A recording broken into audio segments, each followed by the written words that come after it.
Indiana is home to a colorful and diverse music scene. From musicians in Jacobs School of Music to amateur student bands, Bloomington hosts a range of promising young talent.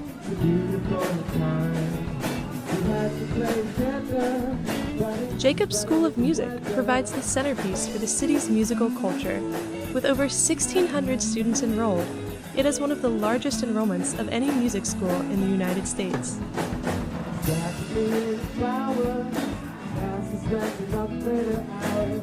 Today we will look at two of Bloomington's emerging artists that aren't enrolled in the university's storied music department.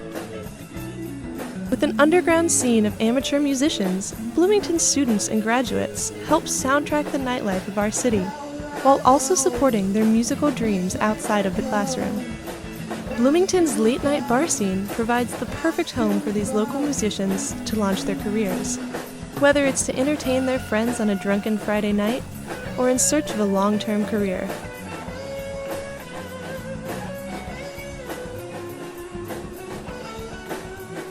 Local businesses like Landlock Music and the student-run radio station WIUX also provide helpful promotion for local acts and keep the city's musical pulse surging. Today we're going to take an inside look at two of the most promising up-and-coming talents in the city, local rapper-producer Jayali and the psychedelic indie rock band Triptides.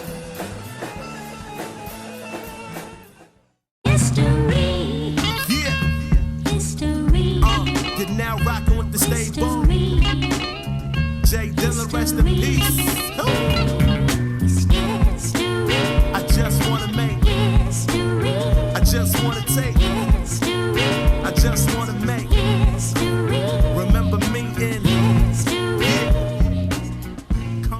My name is Jayali, and I am from Providence, Rhode Island, and I'm a hip-hop artist in Bloomington, Indiana.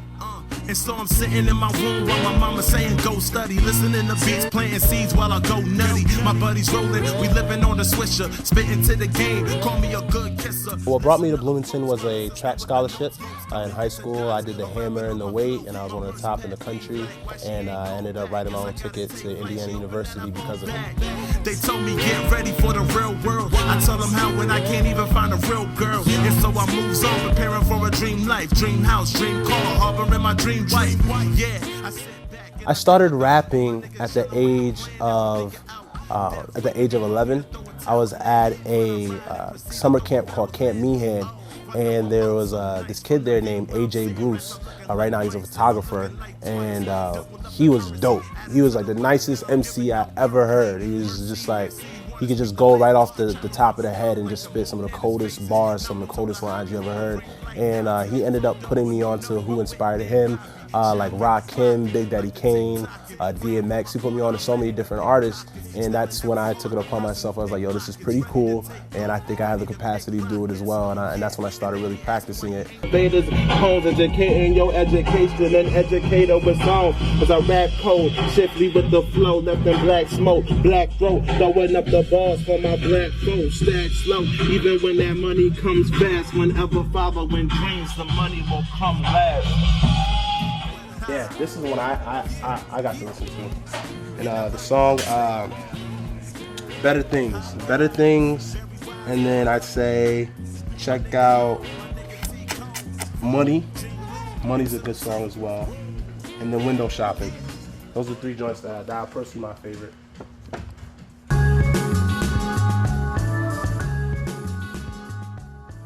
So still a little too fast. You're gonna bring it down to 160, 750. And I started producing at the age of 18. I had a mixtape that I wanted to get done in a week because I was going back to school. So I came back for summer, and I was going back to school, and I was with my friends in my mom's basement, and we all wanted to make this mixtape on like a $100 Blue Snowball microphone. And I chopped up the theme song of I Dream a Genie, and I put some drums to it, and that was the first beat that I ever produced. And yeah, man, so I really dug into it and got to it, you know? Right now I'm going through my vault of samples. You know, I chopped them up in Audacity, got some 4 and 2 bar loops, and I mean, this one right here is called So Beautiful. My biggest influences as a producer,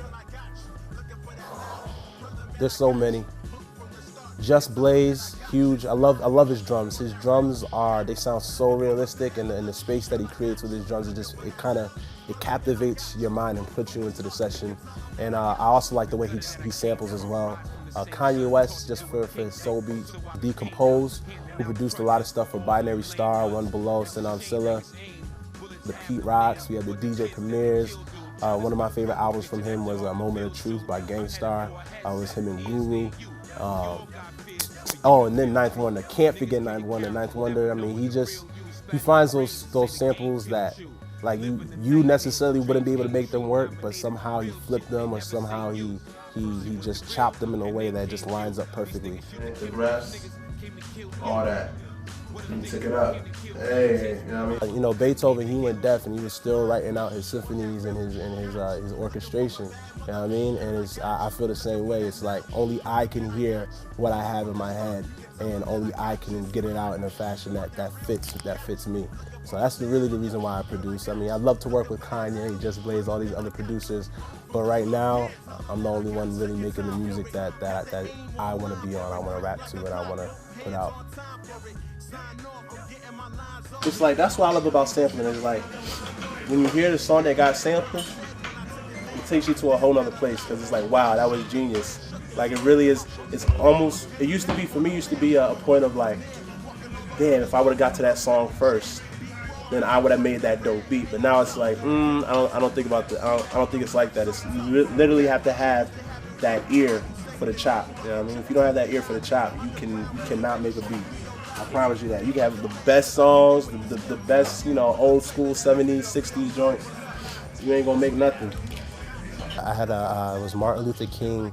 It was a Martin Luther King Expression Showcase. It was a talent show, and I got to perform with Ill Intentions, and then I also got to perform with Jerry Dawn. And we actually won the Viewer Choice Award, and we won the talent show, and it was amazing. I got to perform the song that I really like. It's called The Real, and I was in my African garb, and Jerry Dawn was in their African garb, and Ill Intentions was the same way, and I had a tuba, I had some African drums, and then I had this young lady named Pearl Scott, and she's just a wonderful singer, and I had her scatting. She's really into jazz, so I had her scatting on the track, and I mean, it was an amazing feeling to bring all that together. First, to get through the rehearsals, and then, because of Rachel Awayemi, she set all the sessions up and whatnot, and just to have everything come to fruition, you know what I mean? When I first got into the talent show, I saw it in my head. I was like, yo, I'm about to have a great performance. I'm about to win this talent showcase. I know I'm going to. I see it. Like, I literally saw it in my head. And then to actually like live it and have that reaffirm what I saw, that was one of the greatest feelings that I've had within my career, actually. To my soul, dealing with it like a lifer. Plan on getting higher, breathing out water as I'm looking through the fire, sending praises to the Maya. Back on, we back up, back on your ass, no homo. The struggle, making words and actions match up. A couple thoughts on me looking at the future, and in the end, came off the bench as the best shooter. As a lyricist, I want to convey a message of progression. I think that as human beings, we were put on this earth not to be stagnant. Either you're green and growing, or you're ripe and rotting. You know what I mean? There's no stagnation. So in anything that any of us do, I believe that there should be a sense of progression there. And within my lyrics, you'll find progression on 4 different levels: community-wise and environmental-wise.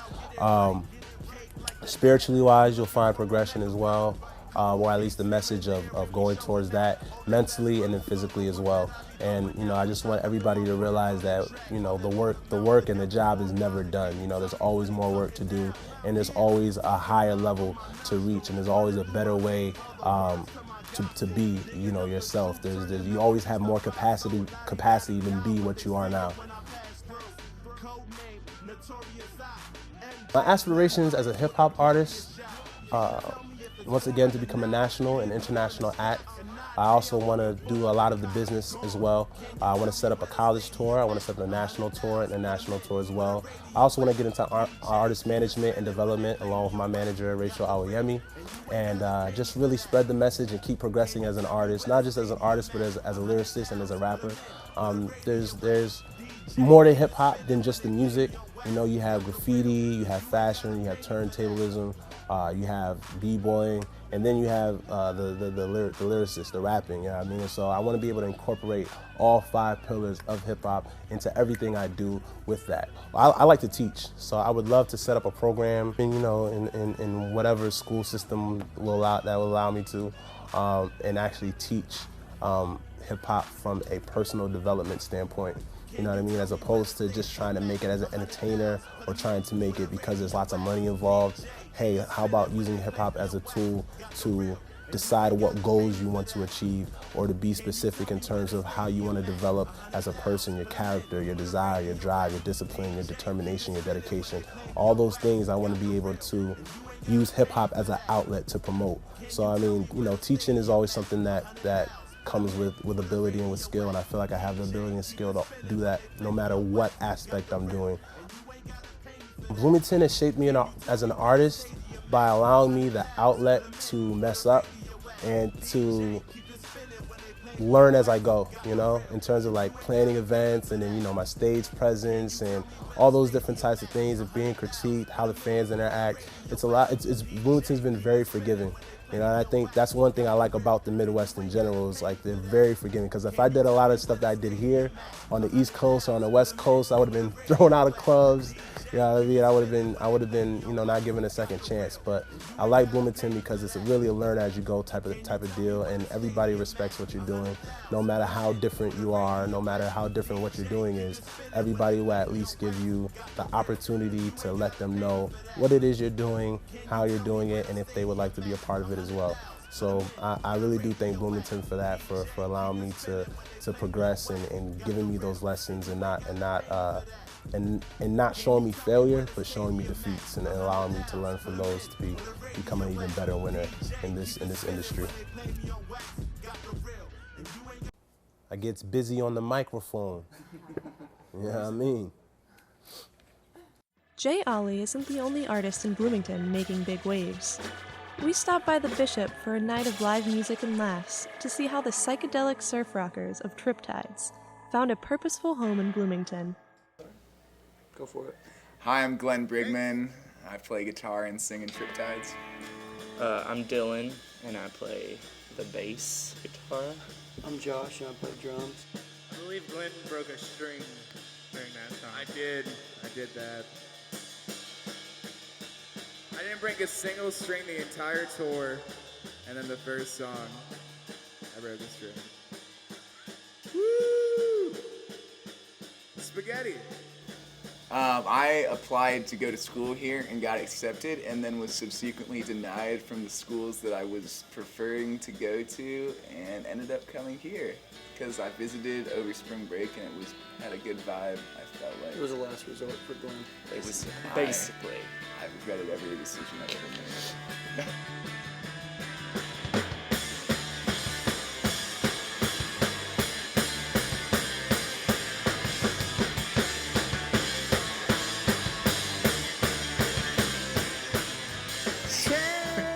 I came for school as well. Got accepted into the program in Jacob School. Me no school. I came to play music, actually. I had a friend that ran a label, and he was going to move his label here, so I moved here to move with the label. What is shown? Time slows, taking care, sinking low. Who knows when your love will start to show?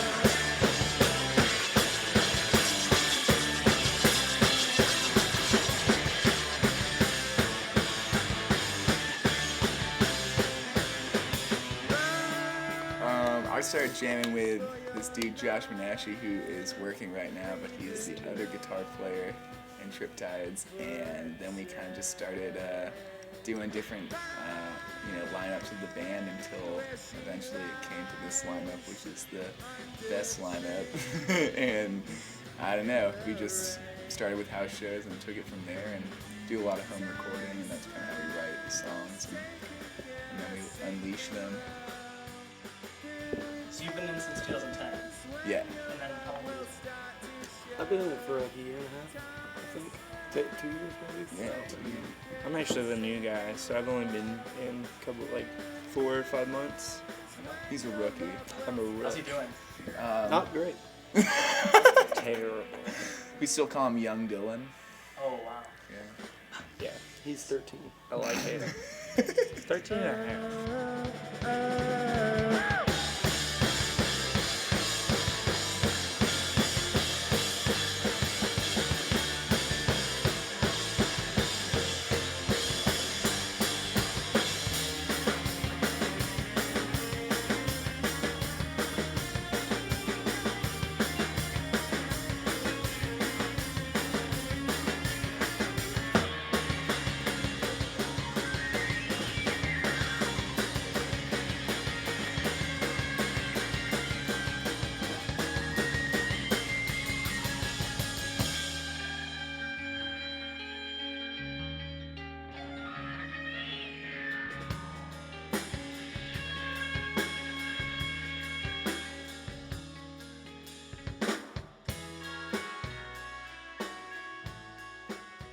But a lot of psychedelic music, a lot of people pioneering psychedelic stuff, a lot of people doing it now and kind of pushing beyond the, what's already been done and doing new stuff. And then, a lot of 60s and 70s music, and the energy of the 60s was pretty good. And that kind of first psychedelic era was pretty important for us. I think there's a big scene, yeah. Big I don't know if there's a specific genre of music that I would call a scene here, but there's a billion bands and there's a lot of really good fucking bands. And so I would say Bloomington has just its scene as Bloomington, but I wouldn't say we particularly fit into a niche. Yeah, there's so much music in Bloomington. We're just another local band that plays with other local bands. There's some sub-scenes in cities, kind of the more psyched out Magnetic South stuff, and then there's kind of the folk punk scene. There's a rootsy Americana scene. There's a more psychedelic scene, I guess we would be a part of that. That's not, I don't know, not the Magnetic South one. Kind of they're more, I don't know, older people, kind of been around town for a long time.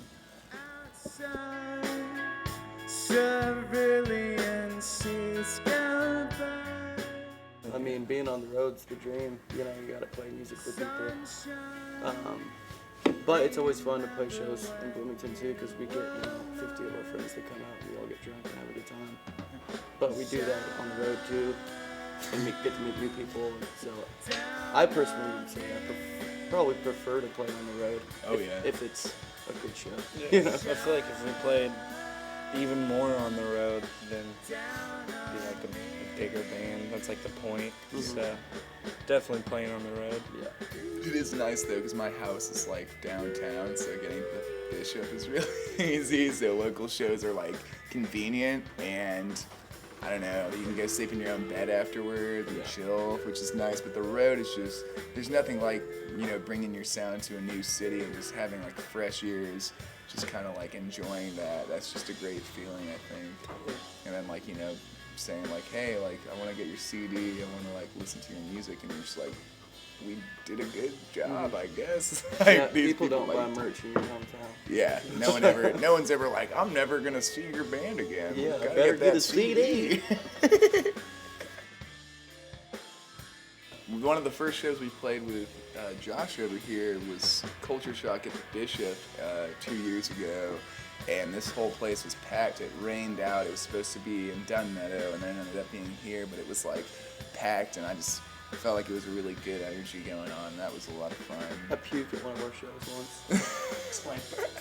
I wasn't even drunk was the funny thing. Like everybody else was real drunk. And somebody gave me like a shot of whiskey and I just played real fast and I thought it was some wine or something. Yeah, I got some wine too. There was alcohol involved. But He was like, someone give me a drink, I'm thirsty. I just biked or walked all the way over to the house. I don't know what it was. And then so it was like, here, drink this wine. And then right after the show, I just like saw him in the corner. Yeah. But he was really hot. It was really hot. You were fine afterwards. Yeah, I mean, it was like, it was just like my body was just pushed too far. It's like, get rid of this shit. Yak and rally. Yeah. So that's a fond memory? Yeah. Hell yeah. That's a fond memory. I threw up everywhere.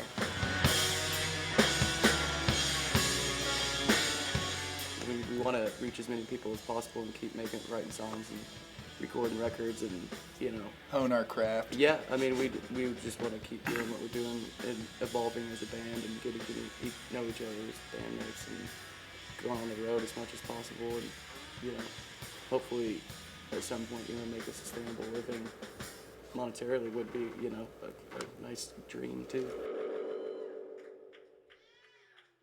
I feel like we're kind of at the point where we're keeping it going and we're doing it and we keep writing songs, but it's like we're not necessarily doing anything differently, but we're thinking differently because we've just been doing it for a long time, and I feel like that kind of comes through in the songwriting. It's a little more concise and there's a little bit more you know, surprises that we're trying to like put into songs and keep people, you know, on their feet about it at least.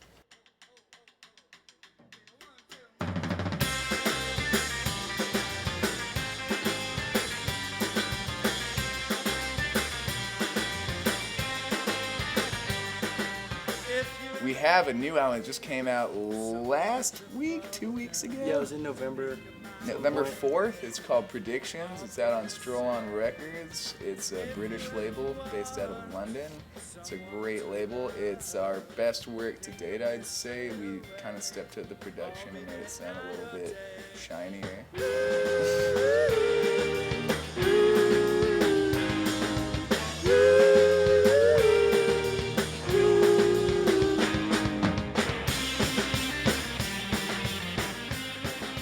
I love surf music and I always will, but I feel like there is a logical conclusion for how many surf songs you can create without it feeling redundant. Once you've done like enough, like kind of like you know single coily riffs that sound like with a lot of reverb, it's like you've done that. You kind of have to expand beyond that, or you're gonna get caught up in something that's not gonna go much farther. I feel. And I feel like we've kind of avoided that issue by continuing with different influences.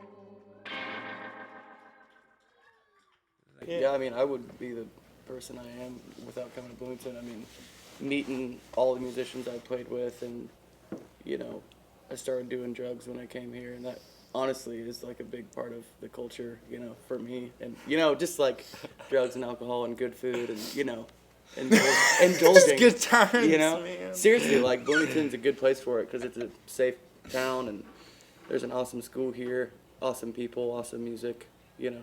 People like to party, but they also have, you know, they're motivated and they want to get stuff done, and people have a lot of balance, I feel like, you know. If people like, you know, go out on the weekends and get wild, they're still going to like wake up on Monday morning and get shit done, and that's a good feeling, you know. It's people doing stuff that kind of motivates you to do stuff. It's not like a big city like New York or something. Obviously everyone's going and doing stuff. here you have the luxury of having those motivated people, but a lot of space to breathe. You have the national forest to explore and like go out into nature. You can hang out in a house and it's cheap rent and like jam or whatever. If we didn't have houses, we wouldn't have house shows. The culture of music would suffer, I would say, significantly. In big cities, you have to rent practice spaces to even just jam with your buddies. It's not even a question of having a house show. That's totally out of the, out of a possibility. So yeah, I feel like Bloomington's great. Bloomington's great. Yeah, it's an amazing city. It's a good place to learn for the rest of, your life. It's a good start point. Like, I feel like we all want to move to a bigger city and continue to make music and like get bigger or whatever, but you need like a home base to kind of learn how to do that. And I feel like it's so chill here that we can just go and jam in Glenn's room. Bloomington may only be a 4-year destination for some, but there's no denying its effect on the music and the culture of its residents.